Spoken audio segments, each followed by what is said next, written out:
Hey, here we go. Battle of the Zae 4.5 San Jose. Do you want to yell what you usually yell? The Zae, baby. Rawr. And then it's 408. People always ask about that. 4, Right. 0, and that's an 8. it's kind of an 8. It's an 8. It's an 8. It's not an 8. So, what a wild event we just witnessed. I would go ahead and call it a shit show. I want to say, give me the fucking mic. Give me the mic. I can hold it. I just lost control of the interview. That's your interview. That's how it goes right there. No, what I was gonna say was, and I will hand the microphone back to you because I respect you, Chris. What I was gonna say was, we had some stellar performances and we had some super ass performances, and honestly they weren't in the tryouts. Some of the cats who I thought would have came with much better performances had some of the worst performances of the night. And then Of the year, frankly, of ever. And then thank God for a few different battles. I would say Robo versus Sam Colt, and they had to struggle in the beginning because they had to fight to get the audience back. Yeah. They did a great job. And then of course Eric Foreman versus Nakaya. Yeah, let's talk about that Robo versus Sam Colt. Both these guys are both guys that you're grooming in your stable of the Zae. Yeah. The stable of the Zae. The stable. It's a Zabel. So, for anyone who hasn't caught up with their battles, who are these guys? Both people have came up to the tryout. Sam Colt has only had 2 battles, tonight being his second. His first battle ever. His first battle was a tryout against a kid named Patron. I believe it's like around 4,000 or 5,000 views on our channel, which for a tryout is amazing. It has a lot of replay value. People really like the battle. We put it on the battlerap.com. People liked it. I think that's probably why it got as many views as it did. And then who else are we talking about? Robo. Okay, so Robo came up through the tryouts. He actually battled Frack in the tryouts and won. But I think that the consensus was that Frack had the performance that kind of lended itself to him having a battle that was against Lex D on the Battle of the Zae card, which is like a bigger name opponent for someone like Frack for sure. It being like his first, or it was his second or third battle ever. And then you're going to see Frack tomorrow versus Coma on the King of the Dot Back to Basics 3 card. And the reason that is because he's done so well in these tryouts, and I definitely tried to make sure that I got him on the card. And they had another MC from the other side, Coma, who was kind of the same way. He's done good in their GZ, and it's time for us to put these cats on the I think this is actually cards. his King of the Dot or GZ debut. Oh, but just he's had a couple performances that have been really impressive, including against Remy D. But not in King of the Dot, in smaller leagues. Yeah. Okay, yeah. His local league, I think. Yeah, Remy D. Who did he battle? Remy, what was that? What league was that for? What league? It was, I think, in his hometown or something. Yeah. But yeah, so 2 up-and-coming kids. The point is if we don't put these up-and-coming kids on these cards, then it's just the same fucking group of names bouncing back and forth. This person versus that person. We need to see new blood get on this card. Maybe we need to see some of these guys who've been around forever not fucking battle anymore for a little bit or something. So I'm all for pushing new talent onto these main cards. Of course, I mean, it's going to be the first battle, so it's a rough position for them too, you know what I mean? And nobody wants, like, no one's agreeing to come do the first battle here, you know what I mean? So it's a great spot, I think, for up-and-coming kids to have on big King of the Dot cards. Right. And you get a room full of big name MCs that are watching you. So if you can impress them, then the word spreads much quicker if it's a room full of VIPs. Well, there was a room full of VIPs tonight, and everybody was ass. So not everybody was ass. I keep saying that.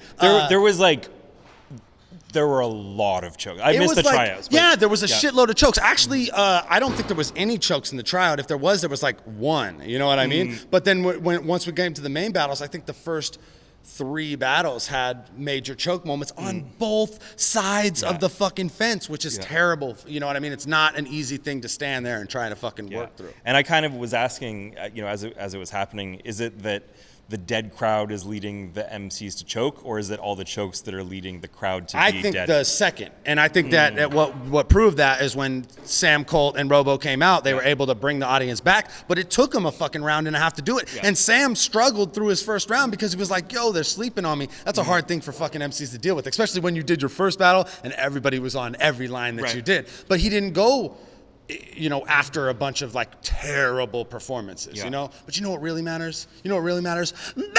That's what really matters, motherfucker. Battle of the what, bitch? Was it money? I missed what it was. Was No, it a stack of money? It was a Or was stack. it? Oh, It was a little stack of money. well, let's party. Just a little one. And two more things I want to talk about. You had Let's two. just talk about the money. Wow. We'll talk about the money. So two performances from guys that are old friends of yours, Caddy and Joe Cutter, separate battles. I caught, I guess, the last half of Caddy Ron's 11-minute tirade where he just murdered Megadeth. And Megadeth decided he wanted to do a 1-round battle, even though they had agreed on doing a 3-round battle. So day of, he's like, we're doing a 1-round battle. And Caddy's like, fine, I'm doing all my shit, and you're going to go first. And that's what happened. He went first. He did what material he had, and he was shaky on it. He had good shit when he was on. If he had 3 rounds of that material, it would have been a great battle. You know what I mean? But he didn't. And Caddy came after him and literally did 11 minutes of fucking cooking. So it was great to see Caddy back to cooking. I think he had a tough battle against Incredible out here. And he really wanted to come out and have a good performance, and he did. Was that in this room? No, it was actually at a bar across the street. Okay. And then Joe Cutter, he had a rough time against Only One at Back to Basics 2. Has had some health issues. Yeah, most definitely. And I think that he's trying to show everybody that he's healthy and ready to fucking perform and have good performances. And I think tonight was it was a fun battle for him. But I think we're definitely going to need to see Joe in a battle against an opponent that wants to take his head off before we're able to be like, okay, Cutter's back. That's Cutter at 100%. You know what I mean? Not that he didn't kill it tonight, but it's easy to kill it when you're with your friend and you're doing a theme battle where every round is based on some shit that you guys chose together. You know what I mean? It did feel like it was a fun battle, but he did take it seriously, and it felt like he put a lot of work into his craft. Yeah, he was definitely trying to prove to everybody who had lost faith in him in the last battle that he's still, here, and he's still gonna fucking dish out good performances. Yeah. I think, like I said, I thought it was great, but that's not how you regain your, you know what I mean? Even take it from me, because I don't feel like I've even got back from what I lost against Charlie, not in the 2-on-2, not in the... you made the standout on the 2-on-2, I think. But it doesn't matter, that's a 2-on-2. Yeah. And then it also doesn't matter that I battled K-Shine on 8 hours notice, because there's no way I had an opportunity. Because Big T won that. There we go, yeah. Fucking, but, and then tomorrow is my chance to fucking get it back, you know what I mean? So I think that Joe will have that chance too. We're gonna see Joe in a battle against someone who wants to take his head off, and it'll be on him to either be great or not, you know what I mean? And I highly doubt that he'll be anything but great, you know what I mean? Just considering how bad the Only One shit has made him feel, you know? Yeah. All right, best of luck tomorrow against DNA. We'll talk to you after that, but this interview will come out next week. So yeah, whatever. Yeah. I'll have one already. Congratulations. Yeah, man, thank you. All right, Battle of the Zae. We're out of here. BattleRap.com.